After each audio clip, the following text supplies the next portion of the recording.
Smitty. I wanted to give you an overview of a cool chart that I just found when I was updating the Diesel Core program.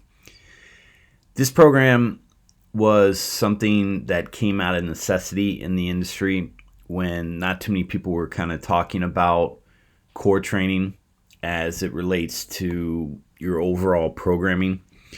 But I came across this grid, and I remember actually putting this together and sending it to Alan Cosgrove and was so proud of myself. And he actually liked it a lot and put it in some of his presentations. But this is kind of my thoughts around core training back in the early 2000s. This is when I was on the Elite Q&A staff and different things like that. But it was part of the original Combat Core program. But as I updated Diesel Core, and I came across this, I wanted to make sure it was in there.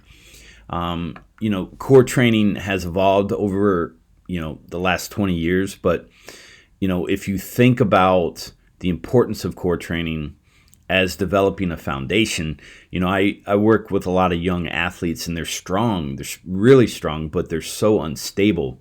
So beginning their foundation and developing a foundation of stability, especially, having them organize their spine and, in three-dimensional space as far as neutral alignment, and then creating some stability around there where they're able to create tension, across the kinetic chain and not only generate movement, but also resist unwanted movement. But, this is sort of a global overview of, one way that you can begin integrating core training into your program.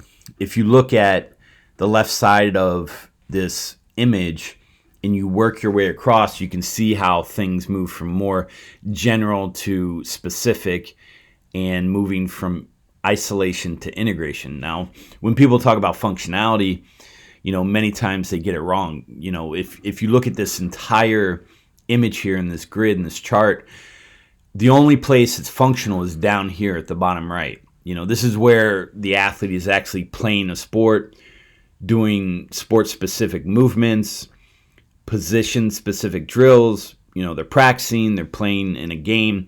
That's functionality. Everything else you see on this chart is general, adaptations. This is where we're kind of creating a foundation and layering complexities across it. But, moving from left to right, you can see at the most fundamental level, we're creating static stability. Nothing is moving.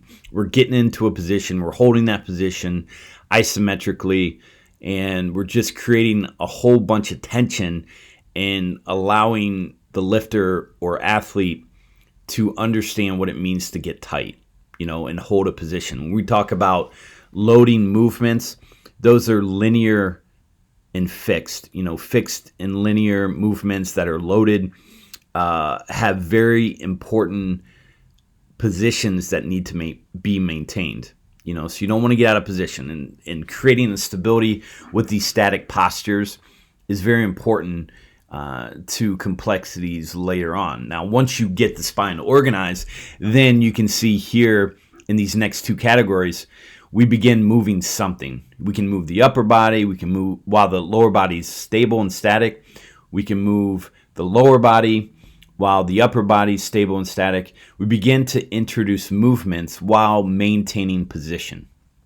That's really important to get this type of proficiency down, because as you move to more complexities, then we begin to think about not only stabilizing the midline or the spine and getting the extremities in motion, we begin to really introduce explosive movements and the accumulation, generation, and transfer of forces across the kinetic chain. And once we get into category 4, then we start getting really specific with our training. You can see here, while everything on this chart is general, except for this bottom piece like I talked about, you can begin to edge closer to sport specificity, as we move from general to general specific, and then ultimately performance on the field. Our goal is to somehow think about how we can bridge the gap between what we're doing in the weight room to what the athlete is able to demonstrate on the field. And we're just trying to give them the best shot at performing at their ultimate best, So if you look here at this last category, you begin to see that we can get, very specific or get close to specific as possible as we move from general to general specific. So, for example, let's say we're doing our speed training. In this general category, we might just limit our abilities or our expressions to linear movements. So this could be, a linear prowler push. But then as we start looking at time motion analysis, position specific movements, we can begin to create general specific drills, and we go down to our speed and agility again, and that linear prowler push could go into linear prowler push into tire flip into a sprint back to the line. So you can get very specific and start getting fun, with this training, because we have so many drills at our disposal. But you can get, you start looking at what types of movements the athlete is required to make, and then you can start creating strength and tension with some general specific drills and link them together into a sequence that specifically addresses their expressions of strength, power, and speed, for the duration of time. That's how we can get a little bit more specific with our conditioning, but we can also introduce, explosive movements, explosive triple extension, rotational movements. I did want to make a mention here as we move to increase specificity with our core training, referencing the special strength manual I wrote. This is what I wrote in the manual. Understanding the sequences of athletic movements provides us with three distinct considerations of explosive kinetic transfers of energy. The torso is fixed and rigid while the extremities are in motion.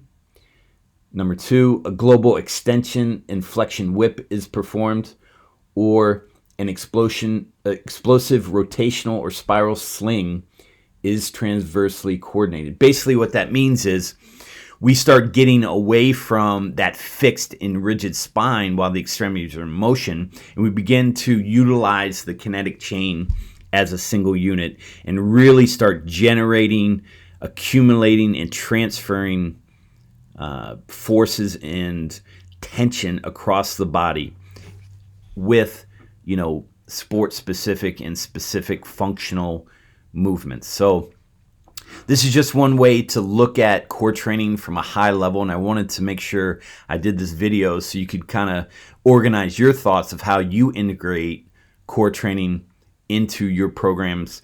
If you want to look at this and see how I do it, check out the Diesel Core program. It's on sale right now, and as always, I really appreciate your support. Thank you.